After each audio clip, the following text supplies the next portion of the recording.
Okay. Well, my name is Rafael Fernandez de Castro. I'm the director of the Center for U.S. Mexican Studies at UC San Diego.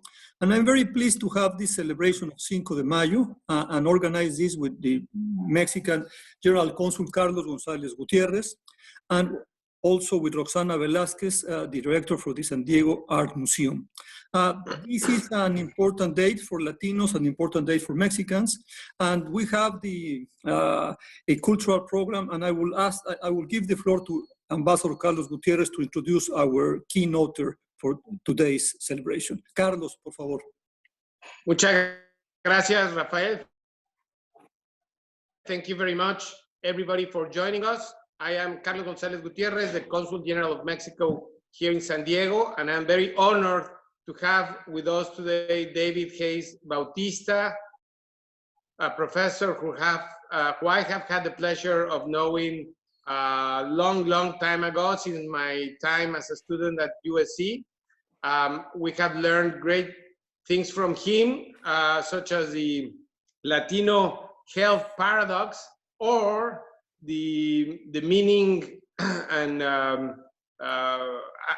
identity-driven process of Cinco de Mayo in celebrations in the United States. I'm so grateful to you, David, for allowing us to celebrate with you Cinco de Mayo in a very productive way, and under the current circumstances, the best possible way I could imagine. If it's okay with you, Rafael, why don't we listen to David, and then we come back with some questions ourselves. Outstanding. Go ahead, David, please. All right. Thank you very much.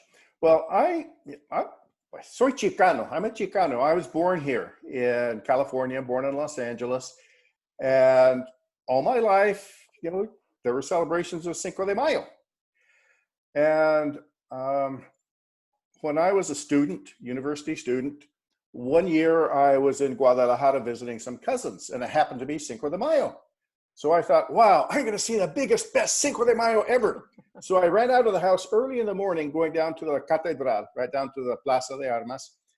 And as I was leaving, my cousins, as I was running out the door, where are you going? To the Cinco de Mayo parade. ¿Qué?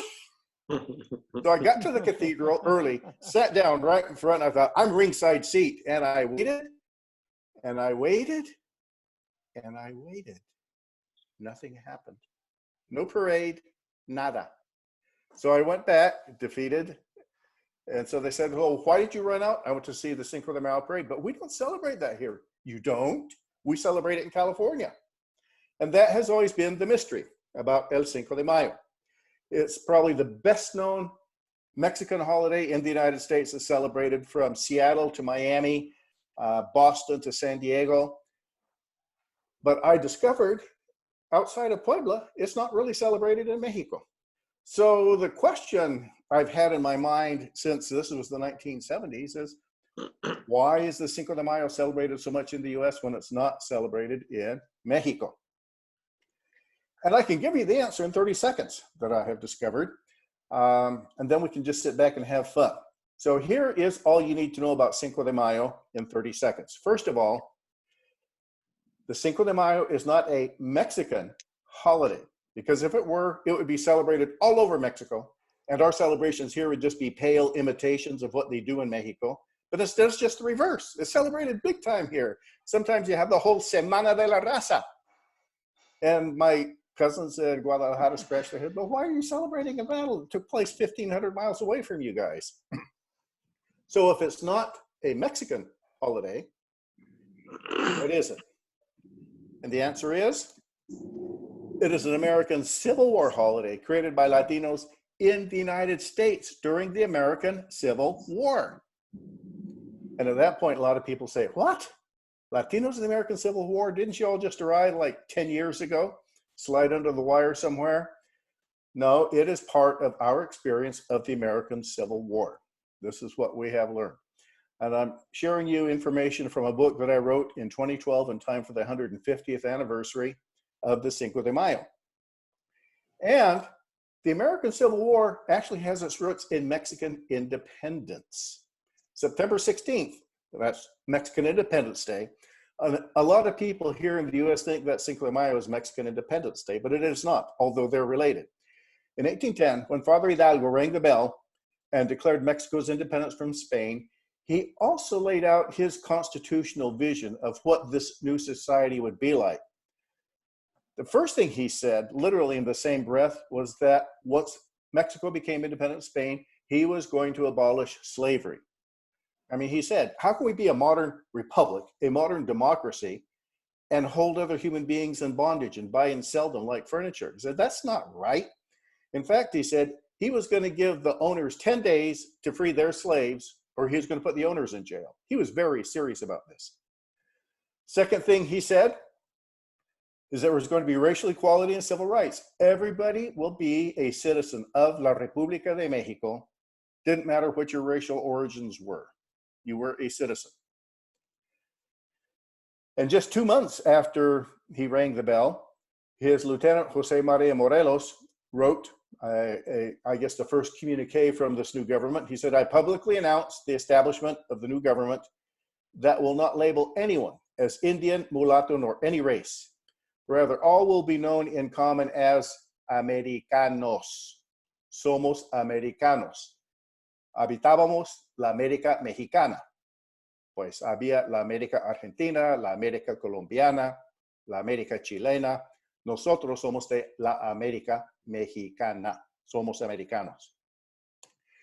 It wasn't part of the Declaration of Independence, but Hidalgo and his successors in this new state of Mexico continued the old Iberian tradition that married women had property, could hold property independently, separately from their husbands. They could buy it, sell it. They didn't have to ask their husband's permission at all. And that was written into the constitutions of Mexico. And Mexico was not the only country that did this. Literally every single Latin American country, upon achieving independence from Spain, abolished slavery and declared racial equality in citizenship and continued the tradition, legal tradition, that married women had rights. They had an existence. Well, up here in California, Alta California, we were part of Mexico. So these were the constitutional values that were just sort of normal here. Slavery was abolished. There was racial equality. Married women had rights. We thought, okay, that's the way the world ought to be. Then came the 10 days that shook the Latino world around the hemisphere. The Big Bang, the Latino Big Bang in California. Latino Big Bang. Wow, what's that? 10 days. Beginning on January 24th, 1848, when gold was discovered in California. Now, I was raised up in the gold country when I was in high school, and I heard all about the 49ers that trekked across the plains and the 49ers that sailed around the Horn. Nobody ever said anything about any Spanish-speaking miners. Well, it turns out it was discovered, gold was discovered in 1848, and Latinos knew about it very, very quickly. Here we have an announcement, al oro, to the gold. In fact, the first wave of gold miners were called the 48ers. They got here beforehand, and they knew how to mine for gold. So that was the beginning of the Big Bang. 10 days later, the Treaty of Guadalupe Hidalgo enters into effect, and suddenly California is now part of the United States. So discover gold, suddenly we're part of the United States. And the United States Constitution was very different in that it permitted slavery, it denied citizenship to non-whites, and when a woman married, she suffered what was called legal death. Legally, she ceased to exist. She had no legal standing for anything. Her husband would take care of everything for her. Well, Latinos said, wait a minute, slavery, we got rid of that in 1810. White supremacy, we got rid of that in 1810. Married rights, for married women have rights that go back centuries. No, this is not right. So the first effects of the Latino Big Bang were political. Suddenly we're part of a country with a different constitution. So Latinos went to the California Constitutional Convention in 1849, and they said, okay, we're going to help you guys write the Constitución del Estado de California. Oh, they also helped write the California State Constitution because California came in as a bilingual state, and the Constitution very clearly said that all laws, decrees, regulations, and provisions, which from their nature require publication, shall be published in English and Spanish. Spanish is not a foreign language in California. It was the foundation of how we became part of the United States. Secondly, there were people that wanted to make California a slave state, and Latinos said, hey, we got rid of that in 1810. We will not allow slavery back in. And the California Constitution did not allow the institution of slavery in the state. And we came in as a free state. By the way, that upset the balance of the Missouri Compromise member states. 2 by 2. California came in as a free state. There was no accompanying slave state. We caused the Civil War. Next, racial equality and citizenship. That was hotly contested, but non-whites were allowed to become citizens. So here we have a photograph of Pio de Jesus Pico, the last Mexican governor of California, clearly of Afro-Indigenous and Iberian roots, Indo-Afro-Ibero. He was a citizen, even though many people said, oh, but he's black, but he's a citizen. He was our governor. If he had ever gone to Alabama, he would have suddenly been property, and he could have been bought and sold, just like a chair or a table. Probably the most hotly contested issue were women's rights. And Latinos reared back and they said they wouldn't give in. And married women were allowed to own property. Here is an advertisement from Los Angeles just 6 years later. So we have a married woman, Pedro Varela de Rubio. So she married a man by the name of Rubio. And she took out this ad in 1856 in a local Spanish language newspaper to let people know, quote, that none of my children have the right nor authority to sell grapes from my vineyard because, and this is important, yo sola soy dueña absoluta de esa propiedad. I alone am the absolute owner of this property. Not Mr. Rubio, Pedro Varela. Now, if she had been in Pennsylvania, she couldn't have done this. She would have to go to hubby and say, oh, hubby, can you warn my children, our children, not to take grapes from our vineyard? But because this had been part of Mexico, she could say that. So California came in very different from the other states. No slavery, racial equality, married women had rights and were bilingual, but there were also population effects from the Big Bang, which was the discovery of gold. And as I mentioned before, even though I was raised in high school in the gold country, nobody ever talked about Spanish-speaking miners. Later discovered there is a huge in-migration of people from all around the world, Spanish-speaking miners. Here is a story from a Spanish language newspaper talking about oro de la California. And in fact, they even had a picture of a gold nugget from California. So this was going around Latin America and Spain. People knew about it, and there was a massive in-migration of people seeking gold. Tens of thousands came from Mexico to California. They traveled up the old Camino del Diablo that was broken by Juan Bautista de Anza back in 1774. Tens of thousands. I mean, by land, you're only about a week or two away from the gold country.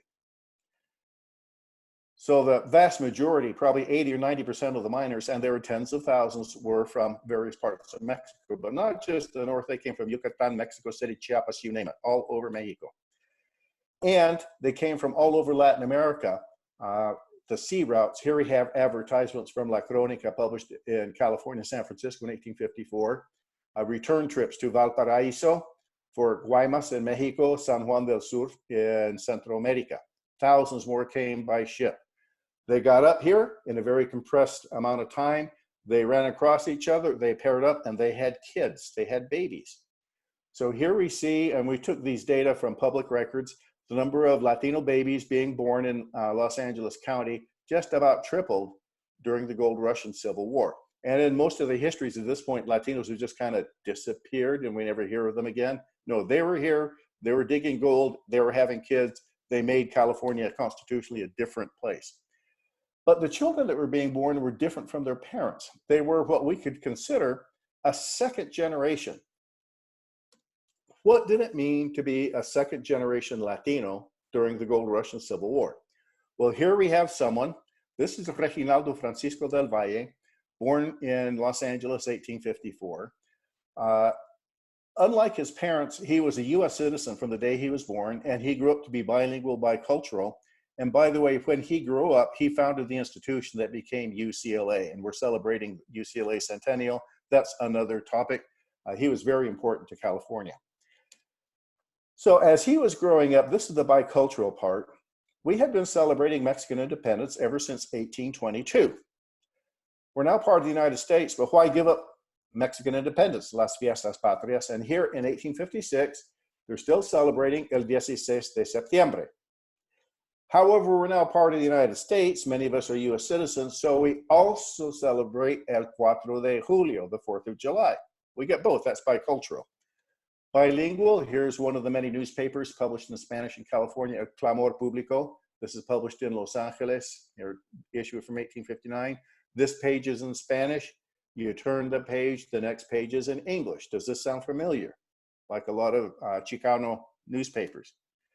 And one of the things that filled the pages of these Spanish language newspapers was the fact the United States still allowed slavery. And people from all around Latin America that had come in to look for gold couldn't get their heads around this. How come the U.S. that says it's the most advanced, the best country in the world, allows slavery? So one of the Spanish language publications actually sent an artist to witness a slave sale in Virginia. And they just, so that people here could visualize what was it like for one human being to sell another human being, to separate families, tear babies away from their moms. Does this sound familiar, by the way? And Latinos are just saying, this is crazy. We got rid of this 50 years ago. And of course, the quid pro quo to allow California to come in as a free state was a greatly enlarged fugitive slave law. The politics of the time that denied civil rights to non-whites also astounded Latinos. They thought, wait a minute, California let us vote. How come, what's happening?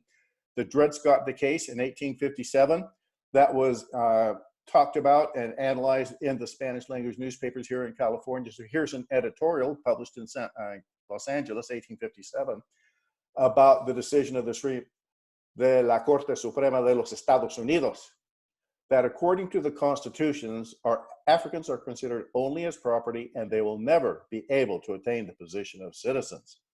Well, if you're of the Picos, and most of you are familiar with Pico Boulevard in Los Angeles, almost every town has a Pico Boulevard, this suddenly means, wait a minute, I thought I was a citizen of this country. You're going to say I'm not? And I could be clamped into chains and sold, my family set apart? Oh, this is not good.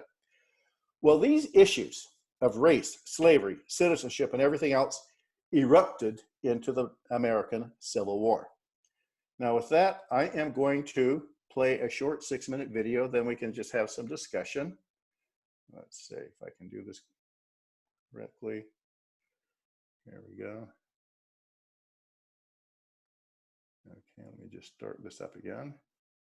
Can you hear this okay? Cinco de Mayo is the most popular Latino celebration in the United States. Every year, millions of people celebrate it in venues ranging from small grammar school dances to large commercial fiestas. Yet, in Mexico, the Cinco de Mayo is not widely celebrated as it is in the U.S. So the question is, why is the Cinco de Mayo so widely celebrated in the U.S. when it is not in Mexico?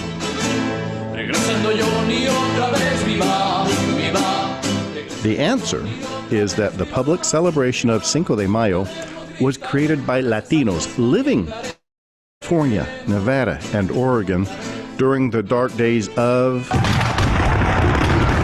the American Civil War. Wait a minute. Latinos in the American Civil War? What is that all about? During the American Civil War, many Spanish language newspapers were published in California. In Los Angeles, El Amigo del Pueblo, and for example in San Francisco, El Eco del Pacífico. We can read these Spanish language newspapers today, and we can hear Latino voices speaking to us from 150 years ago. At times, the voices tell us about Latino daily life, restaurants serving Mexican food, musicians to provide tunes, musical and theatrical performances, births of the next generation, weddings, and deaths. We also hear the voices of Latinos concerned about policy issues that were tearing the United States apart, slavery and race. When the American Civil War erupted, Latinos supported Abraham Lincoln and the United States against the Confederate slave states who wanted to create a new nation built upon forced labor held in chains. Latinos took up arms against the slave states. Major Jose Ramon Pico organized 4 troops of Spanish-speaking United States cavalry. But from the very first armed encounter of the Civil War, the slave states rode a streak of luck, winning battle after battle, while the Spanish-language newspapers informed Latino readers of defeat after defeat for the United States Army. And then, things got worse. Taking advantage of Lincoln's preoccupation with the Civil War, Napoleon III, Emperor of the French, sent his troops marching towards Mexico City to overthrow the constitutional republic headed by President Benito Juarez, and install Maximilian of Austria as the Emperor of Mexico, who would then be free to cooperate with the slave states in the rebellion against the United States. But the French troops were stopped dead at the Battle of Puebla, fought on Cinco de Mayo of 1862, and could not reach Mexico City to create a slave state friend south of the border. In California, Nevada, and Oregon, Latinos read the news of the unexpected victory of Cinco de Mayo and immediately began celebrating this first major victory with the Latino music and dances of the American Civil War.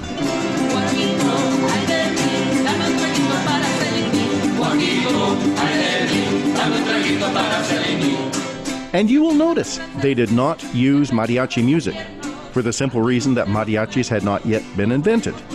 And they did not have dancing adelitas, as those were to be the symbols of the 20th century Mexican Revolution.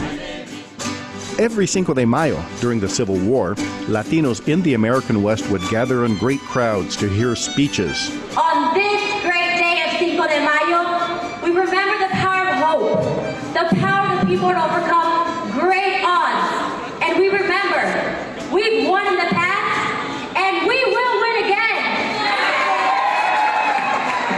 They would march in huge parades. Today, we band together to join our brothers and sisters in the fight.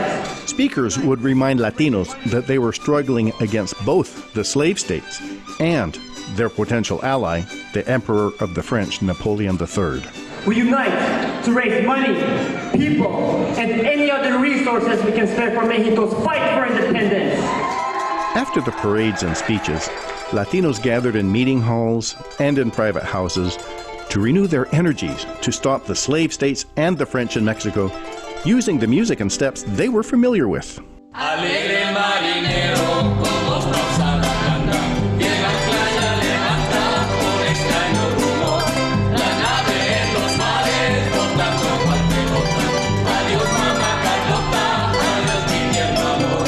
We at UCLA invite you to learn more about the American Civil War origins of the Cinco de Mayo in California, Nevada, and Oregon. We invite you to read about the Declaration of Independence in Spanish, Lincoln's Emancipation Proclamation freeing the slaves in the rebelling states, the shocking assassination of Abraham Lincoln, and the final surrender of the slave states without their slaves.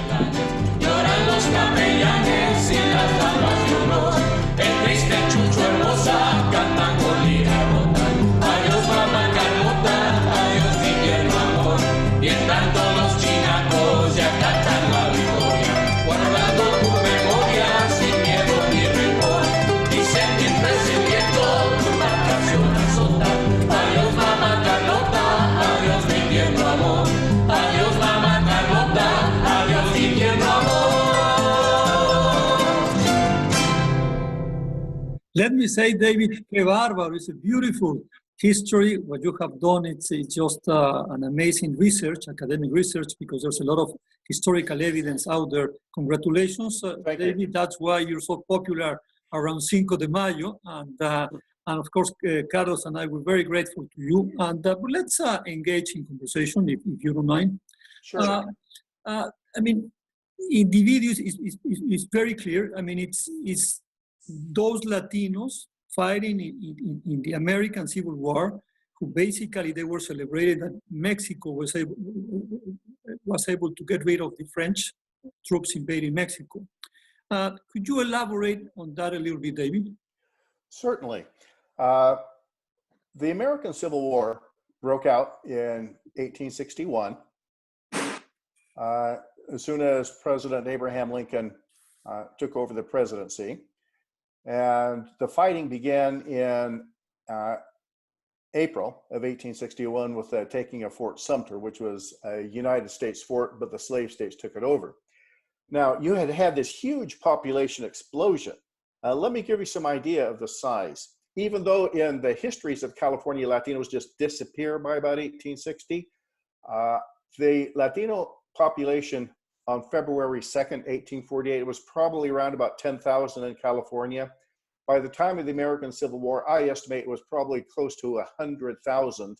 Almost 1/3 of California was Latino. And a lot of those had just been fresh arrivals from Mexico, Central, and South America. So they were very attuned to the issues of the Civil War because all these Latin American countries had achieved independence, had abolished slavery, had guaranteed racial equality, and they were very aware of the politics of the slave states, what they wanted to do, and why they seceded. They left the United States to form their own country based on white supremacy and slavery. And that was just an anathema to Latinos. And at first, it seemed as if the slave states were going to win. They won the very first battle of Bull Run in July of 1861. They won the Battle of North Mountain. It seemed like they were, every time they were fighting against Abraham Lincoln's army, they would win. And the Confederacy expanded, the slave states. They expanded out of Texas. They took New Mexico. They took Arizona. They were at the Rio Colorado, the Colorado River. And their next stop was Los Angeles. They wanted to create an open, deep water port in Los Angeles. So they were coming right at us. And if they won, and the editorials in the newspapers talked about it, what would happen to us? Would we become slaves? Thus, when the French went into Mexico in 1862, and Latinos read about it. They read about the arrival of the Triple Alliance. They read about the departure of the British and the Spanish, and the French remained. And suddenly the French felt that somehow some French soldiers had been unjustly taxed, so they were going to march into Mexico City, where the French flag is planted. It never goes backwards. So Latinos were reading all about this every day with about a 30-day delay. And it seemed as if initially the French were going to go marching right into Mexico City, set up their new monarchy, and then make an alliance with the slave states and allow the slave states to use Mexican ports to import equipment, soldiers, move things around.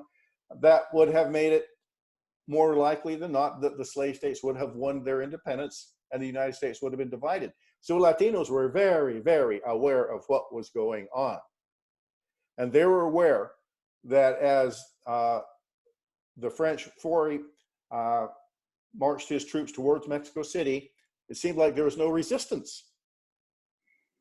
Well, they finally arrived on May 4th to the walls of the town of Puebla.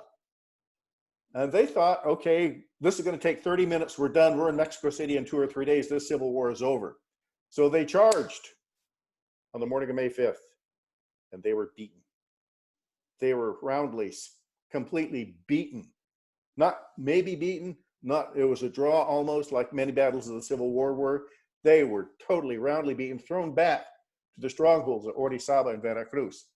Well, it took about a month for news of the Battle of Puebla to arrive in California. It arrived here on May 21st, 1862, about 3 weeks after the original battle.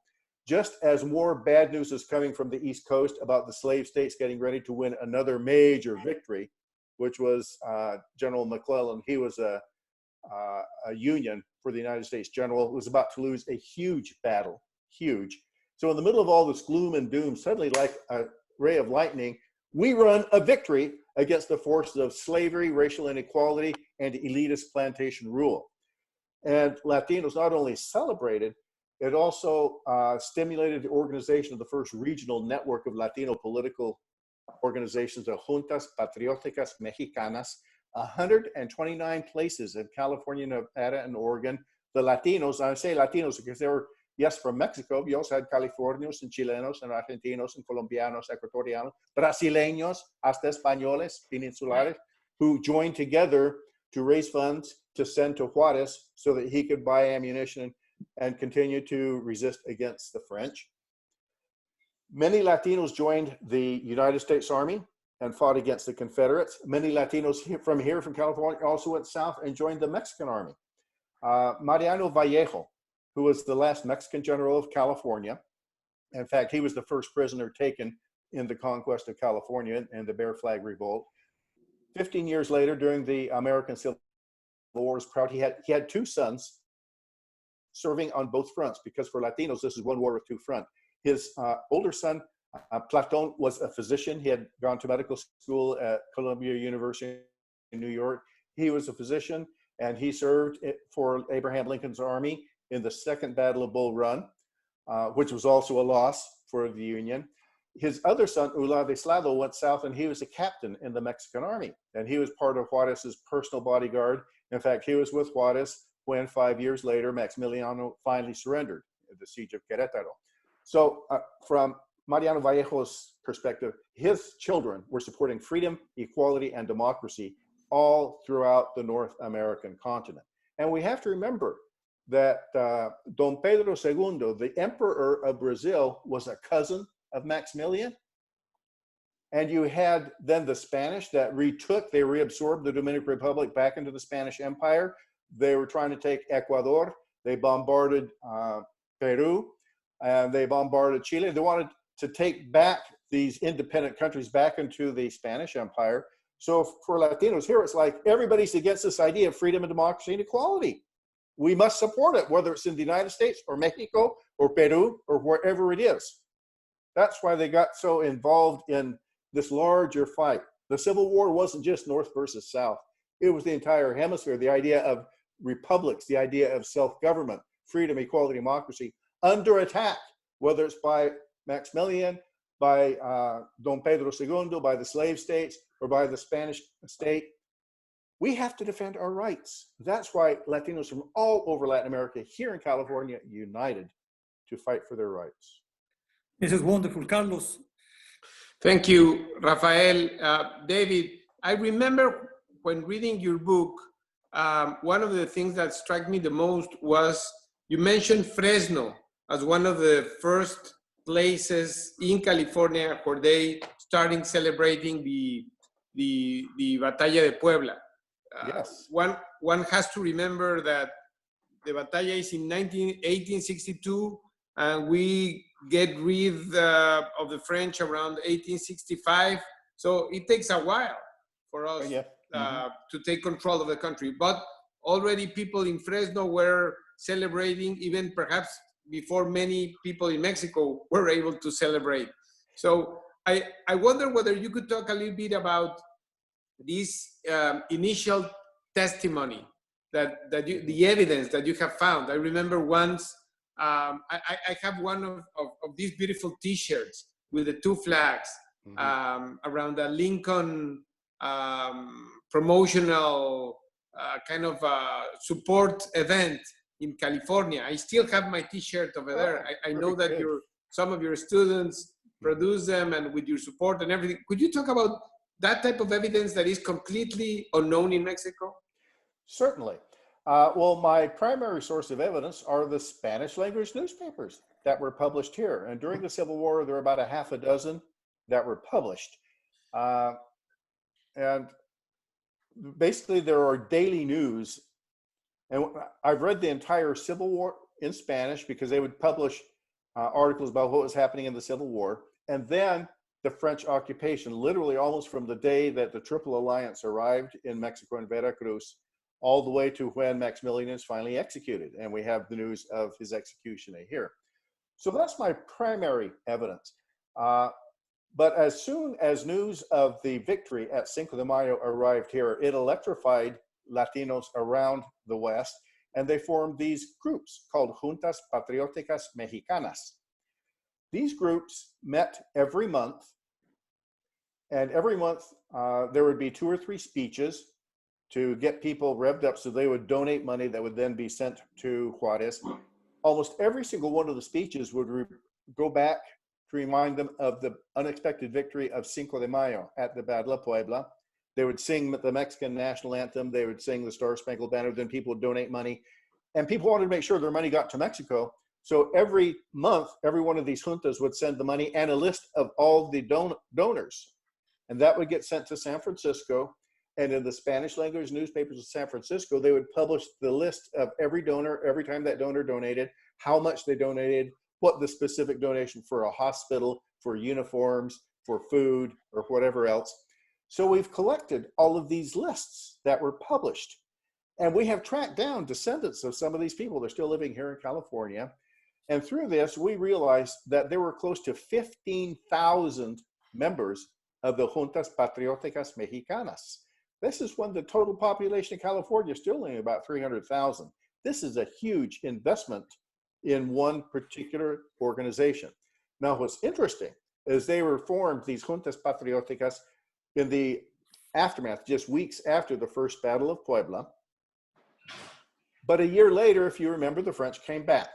And this is why, according to my cousins in Mexico City and Guadalajara, Cinco de Mayo is not celebrated in Mexico, because they came back a year later. They realized taking Puebla is not going to be easy, so they laid siege for 2 months. They literally put troops all around Puebla, so no food, ammunition, or anything could get through, and basically starved them out. Then they did take Puebla, and basically the soldiers in Puebla just literally ran out of ammunition. At the end, they were throwing rocks down at the French. That's all they had left. So Puebla fell. A year later, Mexico was taken. Along comes Maximilian. So a lot of my cousins say, well, yeah, so we beat them on the Cinco de Mayo. They came back a year later and they occupied us. What's to celebrate? But, you know, our experience was here. It was within the context of the Civil War. And the reason why that T-shirt with the two flags was so important is Lincoln had to run for re-election in 1864. And it still wasn't clear he was going to win because his army still kept losing important battle after important battle. But Latinos were way behind Lincoln, which is why they had the U.S. flag. But they were also behind Juarez, which is why there was also the Mexican flag in that announcement, promoviendo the vote for Abraham Lincoln. So after Puebla was taken in 1862, a lot of the juntas, they were primarily men that were members, kind of said, okay, game over. I guess we're going to give up. War's over. We lost. Then the women stepped up, las Latinas, and they said basically, well, if you guys are going to get discouraged, sorry, we're women, we own property, we can raise money. And they set up the Juntas Patrióticas de Señoras Mexicanas, organized their own selves, elected their own officers, raised their own money, and they decided where to send it and for what it should be spent. And that kind of shamed the men back into activity.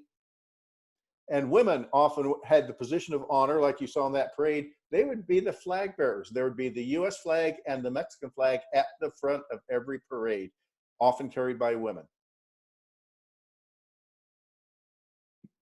This is outstanding, David. I'm learning a lot, and I didn't know that Latinos were such a champions of world freedom and especially of gender equality. This is there's a lot of lessons for us in the present. Carlos, why don't you have a last question for David? Thank you, Rafael. David, I know that there are many ways to celebrate Cinco de Mayo now. I wonder, what do you think about the way the celebration evolved from those times until today? And what are the regional differences that you noticed and that could be explained in history? I come from Texas. I was the Consulate General of Mexico in Austin over there, and the narrative is very different. If you go to New York, perhaps because of the population of Mexicans from Puebla in New York, also now has become very important. There's a huge parade in New Jersey. Obviously this year won't happen, but hopefully next year they will be back. But tell me, what happened between those initial efforts to use Cinco de Mayo as a source of identity for the community and how the celebration evolved into today? Well, actually, in my book, in the last chapter, I very briefly go from 1867, which was the year that Maximilian was executed, up to 2012, or actually 2011, because the book came out in 2012. And what happened, actually, Cinco de Mayo was fairly widely celebrated even back in the Civil War. In New York, for example, the first Cinco de Mayo was celebrated in 1865. By the way, the Civil War was still going on. Lee's surrender didn't end everything automatically.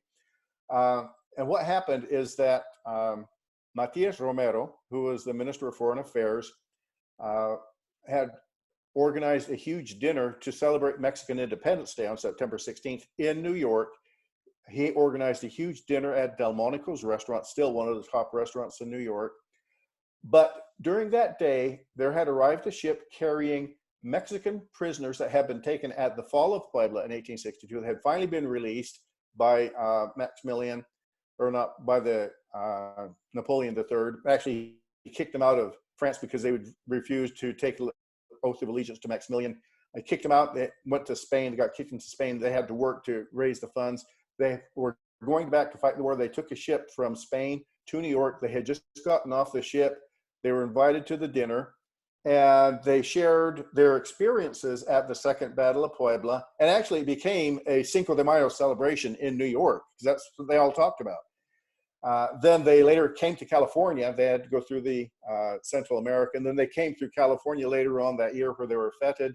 There were huge celebrations given for them all the way down from San Francisco down through San Diego as they went back to rejoin the Mexican army. Texas, we have to remember, was a slave state. It was part of the Confederacy.